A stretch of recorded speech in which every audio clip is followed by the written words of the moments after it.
अस्सलाम वालेकुम वरहमतुल्लाहि वबरकातुहू। नाजरीन, उम्मीद है कि आप हजरात खैरियत से होंगे।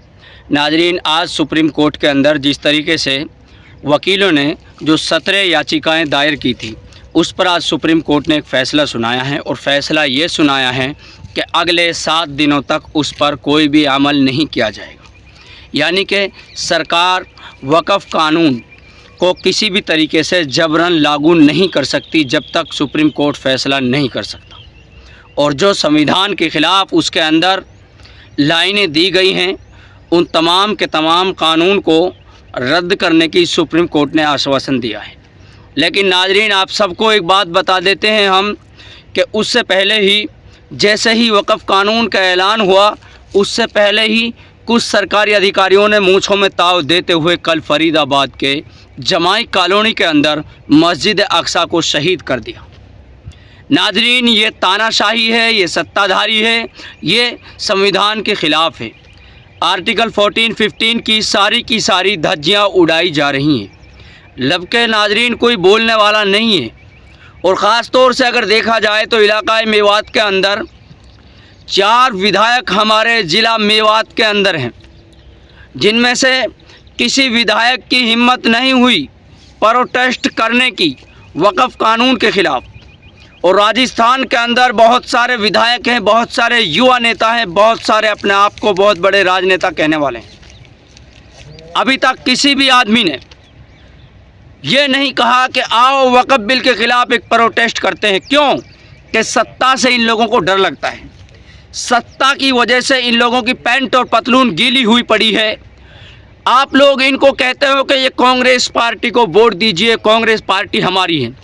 जबकि इन चमचों और दलालों से पूछिए जो कांग्रेस पार्टी को सपोर्ट करते हैं, और इन आईटी सेल के गद्दारों से और गीदड़ों से, इन सुअर की औलादों से पूछिए कि कांग्रेस पार्टी के जितने भी यहाँ युवा नेता अपने मन में युवा नेता बनते हैं, या किसी और पार्टी के अन्य नेता जो अपने मन में ये बनते हैं कि हाँ हम किंग है मेवात के अंदर, हम बहुत बड़े लीडर हैं, आज तक उन्होंने वक़्फ़ कानून के ख़िलाफ़ प्रोटेस्ट किया? इनसे पूछिए, तुम्हारे आका अखिलेश यादव, तुम्हारे आका राहुल गांधी ने वक़्फ़ के ख़िलाफ़ कुछ बोला? नहीं बोला। वक़्फ़ कानून को जब 2024 में ये लोग अपनी आंकड़ियाँ लगा रहे थे, जब अपने आंकड़े लगाकर ये लोग सोच रहे थे कि मुसलमानों के वक़्फ़ पर कब्ज़ा कर लिया जाए, भारत की तीसरी सबसे बड़ी संपत्ति है, तो इन लोगों ने क्या सोचा? नहीं, होने दो जो हो रहा है। याद रखना, यहाँ सबकी बारी आने वाली है। पहले मुसलमानों को टारगेट किया जा रहा है, फिर SC ST OBC तमाम लोगों को टारगेट किया जाएगा। अब दलितों की बाजी आ रही है। कहीं करनी सेना हमला कर रही है, कहीं BJD बजरंग दल हमला कर रहा है, कहीं VHP हमला कर रही है, कहीं मस्जिदों पर भगवा झंडा लहराया जा रहा है। नाज़रीन, इस बात को याद रखो, बारी तो सबकी आनी है, मगर जो मौजूदा गठबंधन है वो बहुत ज़्यादा सियानी है। क्यों? वो सियानी इसलिए है कि बाद में उसने बोला है, जब असदुद्दीन अवैसी की तरह, बैरिस्टर साहब की तरह 2024 के अंदर ये लोग हंगामा कर देते हैं, तो शायद अभी तक ये वक़्फ़ बिल पास होने के लिए संसद, पार्लियामेंट, विधानसभा, लोकसभा के अंदर नहीं जाता। इसमें कमी किसकी हुई? इसमें सारी की सारी कमी हमारी हुई। और हमारी कमी किस वजह से है? इस वजह से है कि मुसलमानों को रोज़ाना टारगेट किया जा रहा है। और ख़ास तौर से मेवात के लोगों, तुमसे कह रहा हूँ मैं, तुम लोग तो बिल्कुल भी इस चीज़ पर अमल नहीं करते। तुम्हारा ज़मीर मर चुका है, तुम्हारा ज़मीर ज़िंदा नहीं है, बिल्कुल मर चुका है। तुम लोग मुनाफिकों की तरह चुप बैठे हो। बारिश सबकी आएगी, याद रखना।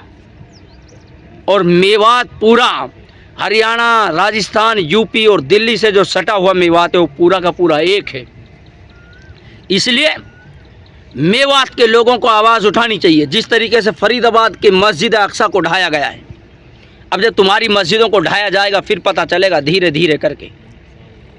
इसलिए आप सभी से एक बात कहना चाहता हूं मैं, सपोर्ट उसको करें जो अपना है, सपोर्ट उसको करें जो हमारा है, सपोर्ट उसको करें जो हमारे हक़ में बोलता है, सपोर्ट उस आदमी को करें जो हमारे लिए सुबह से शाम तक लड़ता है।